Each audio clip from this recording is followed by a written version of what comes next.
Благодарам на повторната реплика, колешке Сања.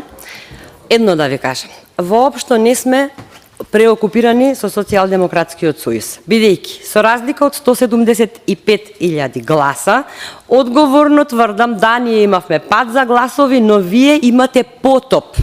И затоа не сте ни тема на дискусија, бидејќи ние го збришавме Социјалдемократскиот сојуз.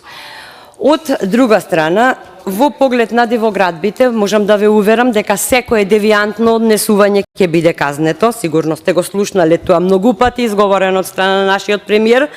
Уште една работа, воопшто не е точно дека имаме најлош извештај, не е коректно да лажите, а повикав на коректност. Дури и за остварениот напредок имаме подобра оцена од вашата најлоша. Токму затоа, уште еднаш ќе ви кажам, занимавајте се со Социјалдемократскиот сојуз, оставете да ги реализираме проектите, затоа што ова е влада што работи, а не влада што растура. Ви благодарам.